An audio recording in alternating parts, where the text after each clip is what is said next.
Tes parents, ils tenaient vraiment à ta vie? Ma mère, elle, faisait payer 50 000 $ à des types friqués pour qu'ils me chassent dans les bois, armes à la main. J'avais 13 ans la première fois qu'elle m'a emmenée sur le terrain. Elle m'avait dit qu'on allait camper, mais j'aurais dû flairer l'entourloupe quand elle m'a fait enfiler des fringues en lambeaux et m'a piqué mes chaussures. Tu vas courir à travers ces arbres jusqu'à ce que le monsieur t'attrape.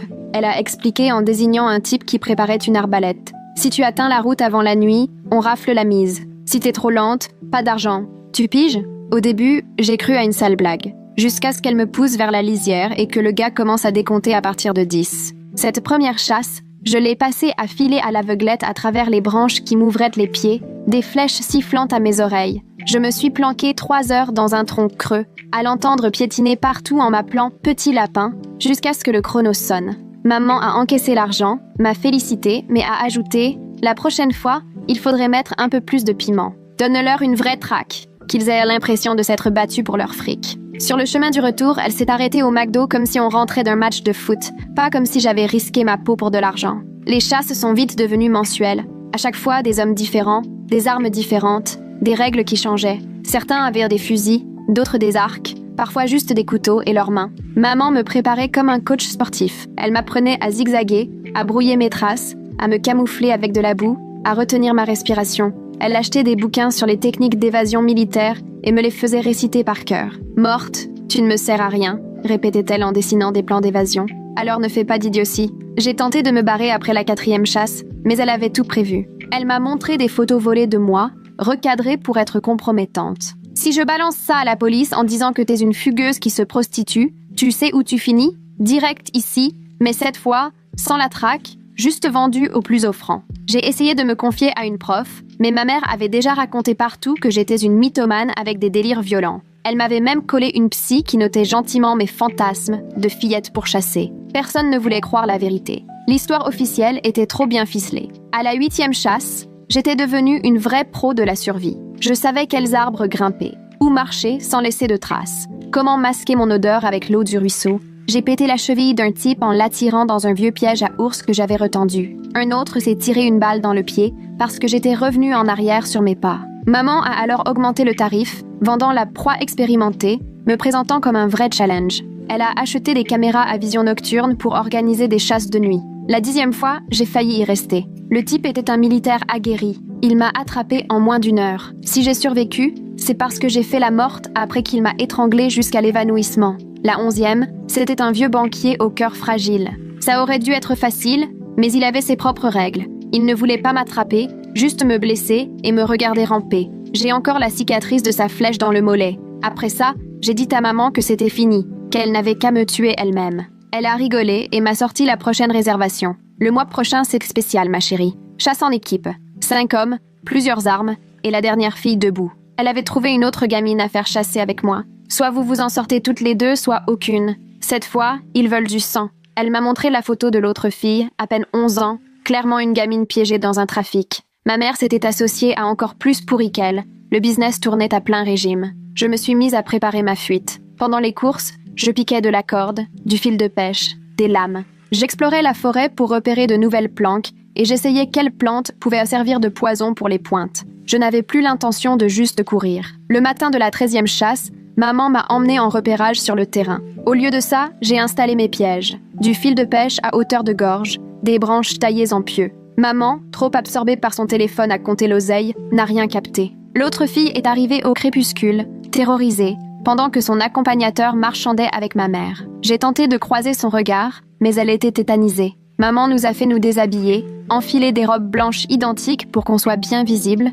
puis elle nous a alignés pour la sélection. 5 types, 5 armes, qui se passaient une bouteille de whisky en misant sur qui aurait quelle fille en premier. Celui avec l'arc à poulies n'arrêtait pas de reluquer la plus jeune en se léchant les lèvres. J'ai imprimé chaque visage, chaque arme dans ma tête. Quand maman est arrivée au bout de son compte à rebours, j'ai attrapé la main de l'autre et soufflé. « Suis-moi si tu veux vivre ». La corne a retenti et on s'est jeté dans l'obscurité. Derrière nous, on entendait les armes qu'on armait, les hommes qui beuglaient comme lors d'un safari. Devant, 5 km² de forêt que je connaissais par cœur. Pour la première fois en 13 chasses, je n'étais plus la proie, mais carrément le comité d'accueil. J'ai serré 3 fois la main d'Arabella. Elle a sursauté comme si je l'avais électrocutée, mais elle m'a suivi quand j'ai tiré à gauche vers le ruisseau. Sa main, moite de peur, me glissait sans arrêt entre les doigts. Derrière, des bottes écrasaient les feuilles et quelqu'un armait son fusil. Je l'ai plaqué derrière un gros chêne, le dos collé à l'écorce, le cœur prêt à exploser de trouille. 20 mètres plus loin, mon premier piège nous attendait. Il fallait atteindre la zone avant qu'il ne se disperse. J'ai compté jusqu'à 3 et entraîné Arabella dans une course folle. Elle s'est pris une racine et a failli tomber, mais je l'ai remise d'aplomb sans ralentir. Dans la nuit, le fil de pêche tendu entre les arbres était totalement invisible. Je me suis laissé tomber à genoux, entraînant Arabella avec moi juste à temps alors que des pas résonnèrent derrière nous. Le chasseur s'est pris le fil en pleine gorge, s'étouffant et pestant en s'écroulant, son fusil projeté dans les feuilles. On a rampé jusqu'à la berge du ruisseau pendant qu'il roulait par terre, suffocant. La boue glaciale et épaisse au bord de l'eau me glaçait les mains, mais j'en ai ramassé à pleine poignée pour en enduire la robe blanche d'Arabella. Elle tremblait tellement que ses dents claquaient. La boue masquait le tissu clair. J'en ai mis sur ses bras, sur son visage. Ses paumes étaient déjà en sang à force de l'avoir tirée. J'ai arraché des bandes au bas de ma robe pour lui enrouler les mains au plus vite. 3 règles, ai-je soufflé à son oreille. Reste bien basse, respire par le nez, marche exactement là où je marche. Elle a hoché la tête, mais je voyais qu'elle était tétanisée, incapable de tout saisir. À travers les arbres, j'ai reconnu la voix d'un des chasseurs qu'on avait croisé plus tôt. Trevor annonçait des coordonnées d'un ton posé et pro, comme s'il faisait son boulot habituel. Il avait son arc à poulie et savait vraiment chasser. Rien à voir avec ces types imbibés qui cherchaient juste à tirer sur des gosses. Sa voix se rapprochait à l'est. On rampait, plaqué dans la boue à suivre la berge. Mes doigts ont buté sur le poteau de la première caméra et je me suis redressée juste assez pour l'atteindre. Le support, déjà desserré grâce à ce que j'avais préparé ce matin, a cédé facilement. J'ai incliné la caméra vers le ciel et tartiné l'objectif de boue pour créer un angle mort pile vers le tronc creux où j'avais planqué nos réserves. Il faudrait revenir, mais au moins, les caméras ne pourraient pas nous pister jusque-là. Arabella m'a saisi par le bras, paniquée, et m'a montré les faisceaux de lampes qui balayèrent la forêt à une 50aine de mètres. Il fallait filer. Je l'ai tiré vers la partie peu profonde du ruisseau. On a remonté le courant. L'eau était si glacée que j'avais l'impression d'avoir des lames plantées dans les pieds. Après une 100aine de mètres, j'ai repéré le vieux chêne tombé, avec le X gravé dans l'écorce. Juste derrière, la souche creuse camouflée sous un tapis de feuilles. J'y avais tout planqué ces dernières semaines. 3 lames de cutter scotchées sur des manches bricolées, de la gaze récupérée dans la trousse de secours de maman, des allumettes emballées dans du plastique. J'ai glissé un des couteaux dans la main d'Arabella. « Tiens-le comme ça », lui ai-je montré, lame pointée vers l'extérieur et le bas. « Tu t'en sers seulement si quelqu'un t'attrape. » Elle pleurait sans bruit, la morve mêlée à la boue sur ses joues. D'un coup, un hurlement a déchiré le silence au sud. Ce n'était pas un cri de colère, mais de vraie douleur. Quelqu'un venait de tomber dans mon piège à pieux. Les branches aiguisées ne tuaient pas, mais traversèrent la botte, le pied, le mollet. Les cris s'enchaînaient et d'autres voix accouraient. « C'est quoi ce bordel ?» a gueulé un type. La gamine a mis des pièges partout. Maintenant, il savait que je ne faisais pas que fuir. La voix de maman a retenti à travers les arbres, ce ton parfaitement maîtrisé qu'elle réservait à tout. Elle était au téléphone, négociant délais et primes comme si elle commandait une pizza. « Oui, les 2 colis sont en jeu », disait-elle. « Tarif premium si c'est fini avant minuit. » Une rage sourde me tordait le ventre au point de me donner la nausée. Je rêvais de lui hurler dessus, mais Arabella avait besoin que je reste lucide. Le ruisseau tournait devant nous. Chaque pierre m'était familière grâce à tous mes repérages. « Tu marches exactement là où je marche », ai-je insisté à voix basse. Première pierre, stable. Deuxième, à éviter si on ne veut pas finir à l'eau. Troisième, saute la 4e. Pied gauche sur la 5e. Arabella a suivi à la perfection malgré ses tremblements. L'eau couvrait notre souffle et effaçait notre odeur. Plus haut, à 200 mètres environ, il y avait le local technique. Si on restait dans l'eau, on pouvait y arriver. Derrière nous, les cris redoublaient. J'ai reconnu la voix de Trevor, autoritaire. « Silence! Écoutez-moi, ils sont assez malins pour remonter le ruisseau.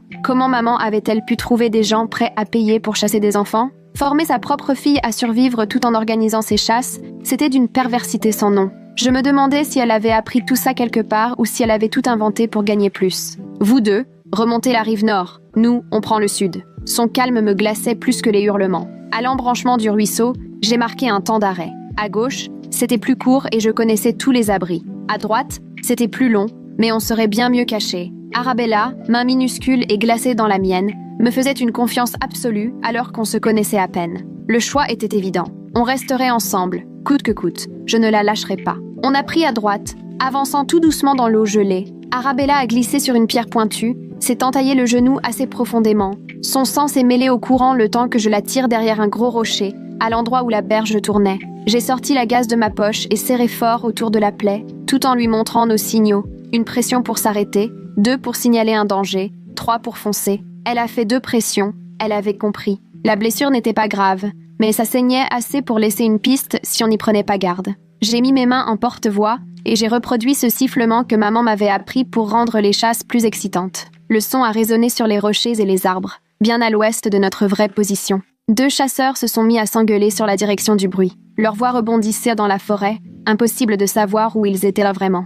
Mais je savais qu'ils perdraient leur temps de ce côté-là. On a continué à suivre le ruisseau jusqu'à ce que quelque chose attire mon regard, planté dans un tronc, à hauteur d'homme, une flèche, encore vibrante de l'impact. Elle ne pouvait venir que de Trevor. Elle nous avait rasé d'un cheveu à peine plus tôt. Je l'ai retirée doucement pour ne pas casser la hampe. Une flèche, c'est une arme. Et une arme, ça peut tout changer. La flèche en fibre de carbone m'avait coûté cher, mais elle était parfaitement équilibrée, avec une pointe large, tranchante comme un rasoir. Et maintenant, elle m'appartenait. À travers les arbres, le grondement sourd du générateur me parvenait. Ce bruit familier que j'avais appris à reconnaître lors de notre promenade du matin. C'est lui qui alimentait toutes les caméras et les lumières que maman avait installées au fil des années. Ce bourdonnement m'a servi de repère pour nous orienter dans le noir et trouver la direction du centre de commande. Si j'arrivais à couper le câble principal, il y aurait bien plus d'angles morts pour qu'on avance sans se faire repérer. On a quitté le ruisseau et j'ai entraîné Arabella, baissée dans les hautes herbes, jusqu'au boîtier électrique. Mes mains étaient engourdies par le froid,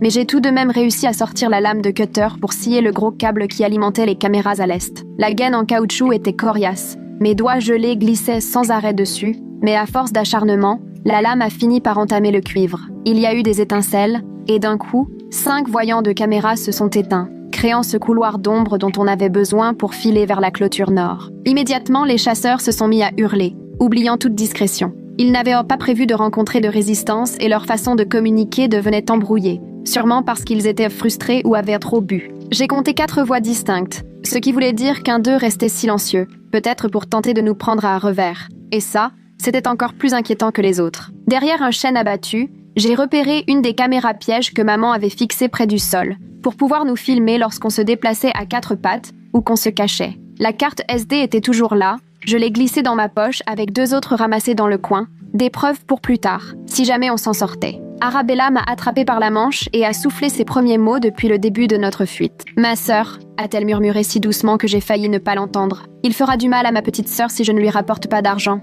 Savoir qu'il y avait d'autres vies en jeu m'a glacée. Son surveillant avait une emprise sur elle, comme maman sur moi. On ne courait pas seulement pour notre peau, mais aussi pour des enfants qu'on ne connaissait même pas. J'ai pressé 3 fois sa main, mais cette fois, ça voulait dire « j'ai compris ». On est tombé sur le grand pin que j'avais appris à grimper lors de la 6e chasse. Ses branches commençaient bas, suffisamment serrées pour qu'on puisse monter vite, même dans l'obscurité. J'ai hissé Arabella la première, puis je l'ai suivie, l'écorce rugueuse m'écorchant les paumes jusqu'au sang. À 6 mètres du sol, on distinguait les faisceaux des lampes torches qui fouillaient la forêt. 3 chasseurs étaient regroupés près du sentier principal, en train de se disputer, pendant qu'une 4e lumière balayait la zone en cercle large. Trevor tentait de nous rabattre comme du gibier, mais je connaissais ces bois mieux que personne, et son plan comportait une faille énorme. J'ai sorti le vieux téléphone jetable retrouvé il y a plusieurs semaines dans la voiture de maman, caché sous le siège conducteur, sûrement prévu pour les urgences, ou des affaires qui devaient rester discrètes. La batterie était presque à plat, mais j'ai réussi à envoyer un texto au 112 avec nos coordonnées. L'écran s'est éteint juste après, mais peut-être que quelqu'un aurait le temps de réagir. On est redescendu prudemment, sans faire de bruit, Arabella mimant le moindre de mes gestes. Les chasseurs se rapprochaient. L'odeur de cigarette flottait dans l'air, signe qu'ils faisaient une pause pour se regrouper. La voix de maman résonnait dans les arbres, pas paniquée, juste agacée, comme si on la retardait dans un rendez-vous important. Jusqu'au bout, elle traitait tout ça comme une simple transaction, alors qu'on se retrouvait à saigner et à grelotter dans la nuit. Je serrais la flèche dans ma main, comme si elle pouvait vraiment faire une différence. J'ai montré à Arabella comment la tenir, pointe en avant, au cas où. Elle tremblait de froid et de peur, mais elle ne l'a pas lâchée. Il nous restait peut-être 2 heures avant le lever du jour, si on tenait jusque-là. 2 heures pour garder de l'avance sur 5 hommes prêts à tout pour nous attraper, et une femme pour qui nous n'étions que des marchandises. Les chances étaient minces, mais j'avais déjà survécu à pire. Cette fois, la vraie différence, c'est que je n'étais plus seule. J'ai éteint le téléphone pour économiser le peu de batterie qui restait, puis j'ai montré à Arabella le ponceau qui passait sous l'ancienne route forestière,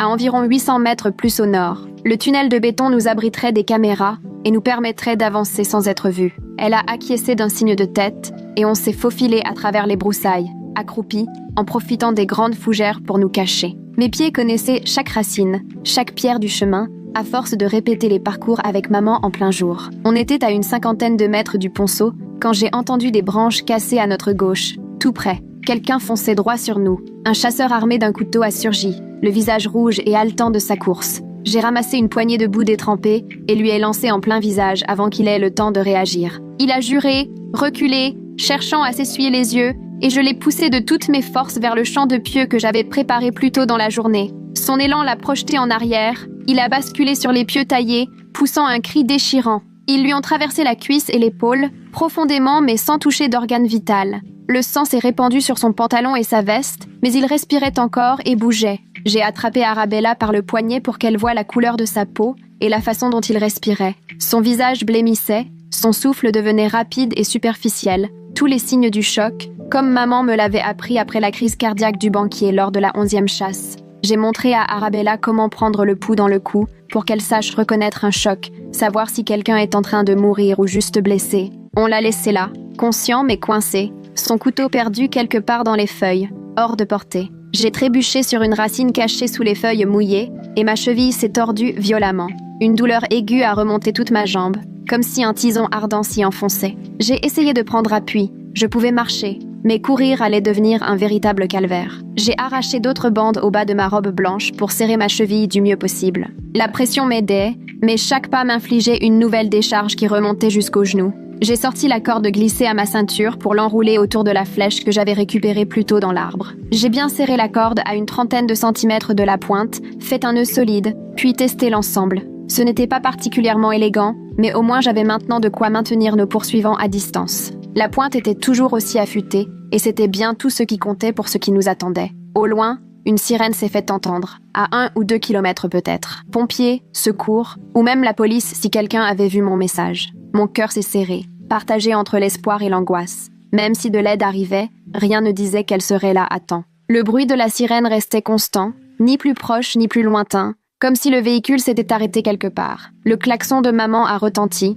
3 brefs signaux suivis de 2 plus longs. Je connaissais ce code par cœur, après tous ces entraînements où elle utilisait ces signaux pour me faire changer de direction. 3 courts, 2 longs. Ça voulait dire foncer à l'est, là où la clôture est la plus basse. Mais nous, on est parti vers l'ouest à la place, profitant de son propre système contre elle, et plongeant dans la partie la plus touffue de la forêt. Elle pensait que je suivrais toujours ses signaux, comme d'habitude. J'ai arraché un autre bout de la robe blanche et repéré une branche basse, bien en vue de l'endroit où je savais que Trevor aimait s'installer. Il choisissait toujours un poste en hauteur, histoire de bien surveiller les environs, en vrai chasseur et non en simple amateur avec une arme. J'ai accroché le tissu de façon à ce qu'il prenne la lumière et ondule dans le vent. Moins de 10 secondes plus tard, une flèche est venue se planter dans l'arbre, pile à l'endroit où était le tissu. Les jurons de Trevor ont résonné dans les branches. Il venait de gaspiller une flèche pour rien, et il le savait. J'ai fait le compte dans ma tête, repensant au carquois que je lui avais vu tout à l'heure. 6 flèches, c'est généralement ce qu'on emmène pour la chasse à l'arc à poulie,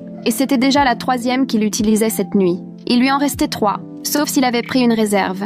Mais la plupart du temps, les gens n'en prévoient pas, persuadés que la cible sera facile. Sa voix montait, de plus en plus furieuse, il nous traitait de tous les noms possibles. Je préfère ne pas les répéter, tout en cherchant à récupérer sa flèche perdue. Quelque chose clochait dans toute cette histoire. La mère qui joue avec des signaux sonores, mais croit vraiment que je vais tomber dans le panneau après toutes ces années. Et puis le fait de savoir exactement où Trevor aime se poster, rien n'était laissé au hasard. Une pluie fine a commencé à traverser les branches. Des gouttes glacées qui collaient nos vêtements trempés à la peau. La température tombait en flèche, et je voyais déjà les lèvres d'Arabella devenir bleues sous la faible clarté de la lune qui filtrait entre les nuages. Tout son corps tremblait, et ce n'était plus seulement de la peur. L'hypothermie nous achèverait aussi sûrement qu'une flèche, si on ne trouvait pas vite un abri ou une source de chaleur. La pluie rendait tout glissant et la visibilité était mauvaise, mais au moins elle couvrait un peu le bruit de nos déplacements. Chaque nuage a son rayon d'espoir, disait toujours maman, même si, en général, ça annonçait plutôt une mauvaise nouvelle. J'ai serré Arabella contre moi et je lui ai fait copier mes mouvements.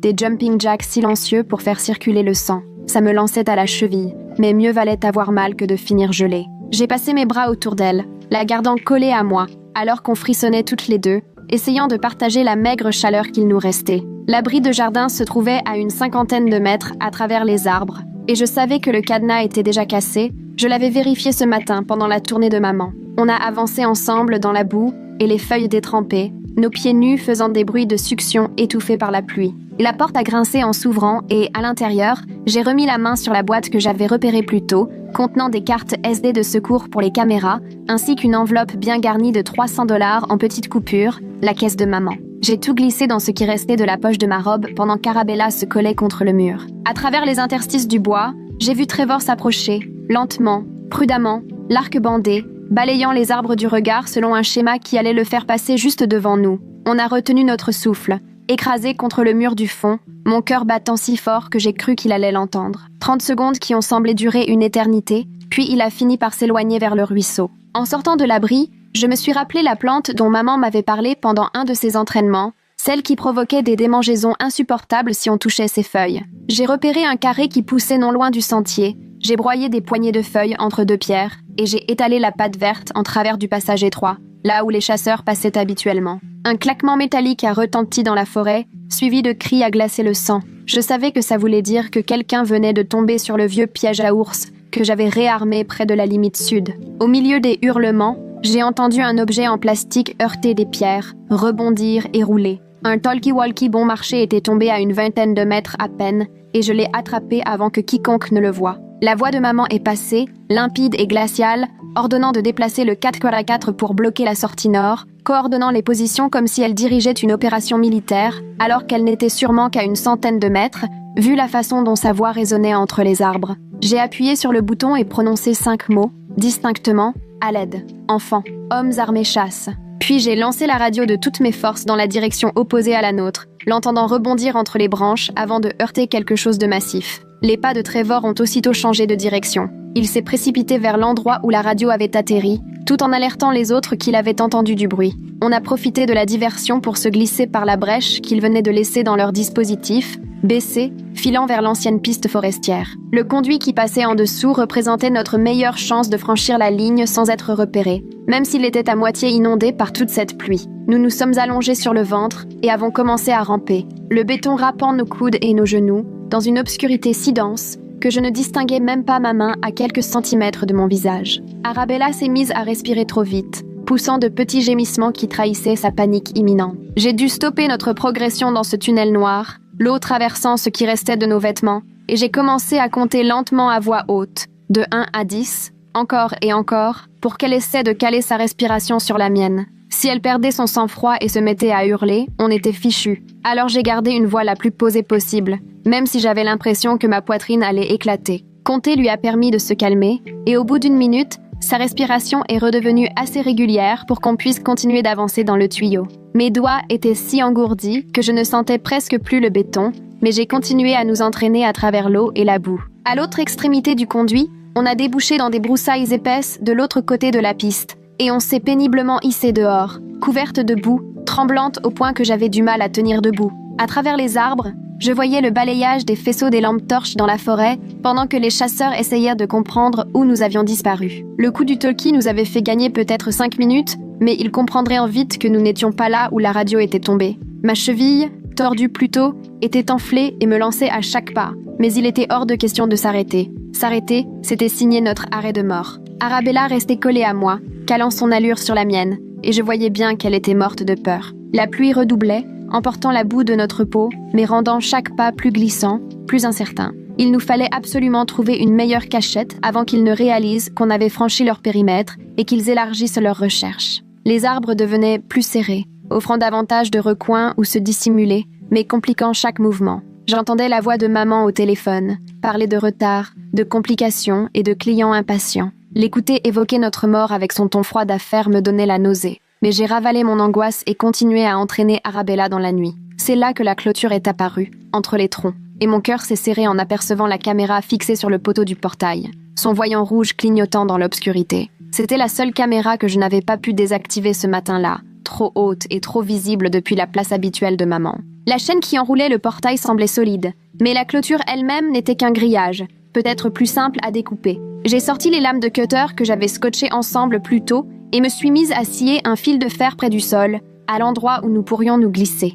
Chaque fil prenait un temps fou à couper et grinçait horriblement, un vacarme assourdissant dans le silence des bois. Mes mains étaient crispées à force de serrer mon outil de fortune et le sang commençait à couler là où le ruban s'arrachait. Arabella montait la garde pendant que je m'acharnais, fil après fil, en les comptant pour savoir combien il en restait avant de pouvoir passer. Il devait en rester une dizaine à couper pour élargir suffisamment le passage, quand soudain des phares ont illuminé notre position par derrière. Le 4x4 de maman est arrivé à toute allure sur la voie d'accès, un projecteur balayant la clôture. On s'est jeté à plat ventre dans les feuilles détrempées et on a rampé en arrière vers les broussailles, aussi vite que possible. Le projecteur s'est arrêté pile à l'endroit où je travaillais, et j'ai entendu la portière claquer alors que maman descendait pour inspecter la clôture. Mes doigts ont retrouvé la petite boîte en fer que j'avais planquée sous une bûche ce matin-là, et j'ai bataillé avec les allumettes de l'abri tandis qu'Arabella se plaquait contre un tronc.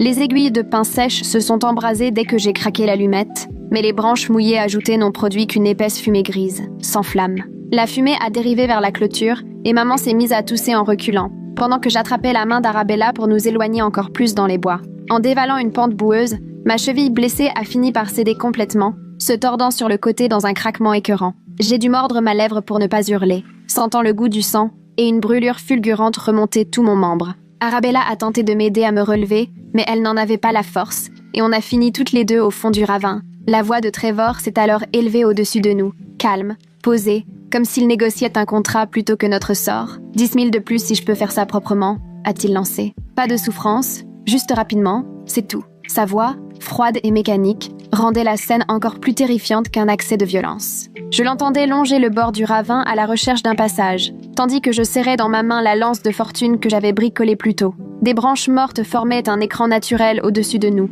et quand Trevor s'est penché pour scruter à travers un interstice, j'ai planté la pointe de la flèche de toutes mes forces dans sa cuisse. Il a reculé d'un bond en lâchant une série de jurons que je n'avais jamais entendus, et j'ai retiré l'arme, voyant son sang sombre sur la pointe, bien réel dans la pénombre. C'est à ce moment-là que les sirènes ont retenti, cette fois sans équivoque. Plusieurs véhicules se rapprochaient à vive allure, leurs gyrophares rouges et bleus perçant à travers les arbres, à moins d'1 kilomètre à vol d'oiseau, mais venant droit sur nous. La voix de maman a grésillé dans la radio qu'elle avait récupérée à un chasseur, débitant à toute vitesse des instructions à propos des caméras, des livres et de la coordination. « Il faut qu'on ait la même version avant qu'ils arrivent », disait-elle. Mais j'ai saisi la radio qu'on avait trouvée plus tôt et j'ai appuyé sur le bouton. « On a les cartes SD et les reçus de ton coffre », ai-je déclaré. Le silence qui a suivi m'a tout dit. Elle n'aurait jamais imaginé que je puisse rassembler des preuves en pleine fuite. Une bouffée de chaleur et de lumière a jailli de la pente au-dessus de nous, maman déversant un liquide inflammable avant d'y mettre le feu. La pluie empêchait les flammes de se propager, mais le brasier était suffisant pour illuminer les deux côtés du ravin comme en plein jour. Dans la lumière orangée, j'ai aperçu Trevor qui boitait vers nous sur la gauche, traînant péniblement sa jambe blessée tout en gardant son arc tendu, une flèche prête à partir. J'essayais de comprendre comment elle avait pu découper un grillage avec de simples lames de cutter scotchées ensemble. Ce métal devait être incroyablement dur à entailler. Avait-elle déjà répété ce geste avant, ou était-ce un pur coup d'impro? Le feu avançait comme pour nous repousser vers lui et les autres chasseurs, qui devaient refermer leur piège autour de nous. Arabella tremblait contre moi. Je sentais mes propres forces m'abandonner. Mais les sirènes se rapprochaient, les lumières clignotèrent de plus en plus fort, et il ne nous restait qu'à tenir bon, juste un instant de plus. J'ai aidé Arabella à grimper de l'autre côté du ravin, pendant que Trevor tentait de viser à travers la fumée et les flammes. À chaque pas, ma cheville me lançait atrocement, mais je nous ai poussés vers ces lumières éclatantes qui, cette fois, voulaient peut-être vraiment dire qu'on venait à notre secours. J'avais toujours sur moi un bout de ma robe blanche en lambeaux.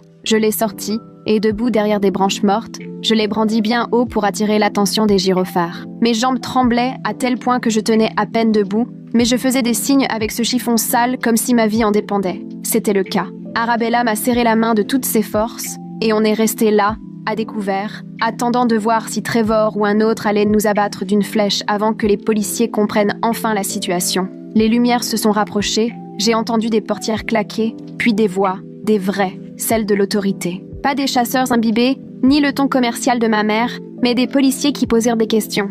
À travers les arbres, j'apercevais des uniformes près de la grille principale, là où maman se tenait déjà, débitant son discours professionnel, inventant une histoire d'intrus sur sa propriété et de caméras dégradées. Mais son récit s'effritait, sa voix trahissait sa nervosité, et les adjoints n'étaient pas dupes. L'un d'eux jetait des regards derrière elle, vers les bois d'où montait encore la fumée de l'incendie qu'elle avait allumé. Un autre inspectait le 4x4 dont le projecteur restait braqué sur la clôture. Arabella et moi avons continué d'avancer, nos robes déchirées, les pieds en sang, les bras couverts de coupures qui racontaient une toute autre histoire que celle de maman. On est arrivé au grillage pile au moment où l'un des adjoints nous a aperçus. Il s'est raidi, a porté la main à sa radio et ordonné à tout le monde de s'arrêter et de déposer les armes sur le champ. Sa voix autoritaire m'a coupé les jambes. Il m'a fallu m'accrocher au grillage pour ne pas flancher. « On est des enfants !» j'ai crié à travers le grillage. « Ils nous chassent avec des armes. Ils sont 5. » Le visage du policier a quitté la stupeur pour la détermination en une fraction de seconde.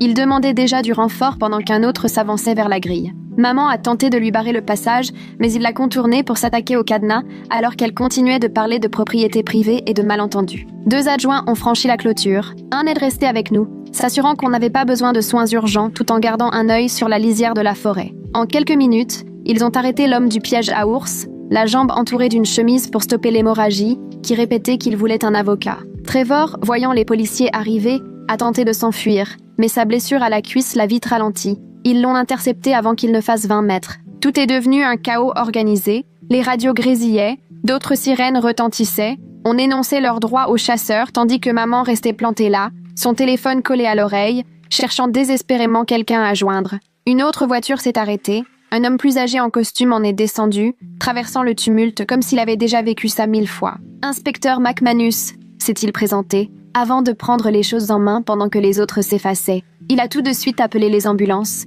puis s'est penché sur nous pour poser des questions simples sur nos blessures, notant ses observations dans un petit carnet. Une autre voiture est arrivée. Une femme en est descendue, plus jeune que maman mais avec la même assurance professionnelle, à ceci près que ses yeux étaient d'une douceur inattendue. Elle s'est présentée, Aisling Moreau, des services de protection de l'enfance, et a promis de rester à nos côtés pour la suite, quoi que cela implique. Sa main sur mon épaule a été la première chose rassurante que j'ai ressentie depuis si longtemps, et c'est à ce moment-là seulement que j'ai éclaté en sanglots. Pas les pleurs de panique du début, mais de vraies larmes. Le trajet en ambulance n'a été qu'une succession de questions, de brassards de tension et de soins apportés à nos blessures. Quelqu'un nettoyait mes pieds pendant qu'Arabella me broyait la main. J'ai cru qu'elle allait me casser les doigts. À l'hôpital, on a photographié chacune de nos blessures, notant les raflures sur mon épaule, ma cheville foulée, toutes les coupures et les bleus, tout en les soignant avec un soin infini. Personne ne nous a demandé pourquoi on n'avait jamais parlé, ni comment tout ça avait pu arriver, ni aucune de ces questions que je redoutais tant.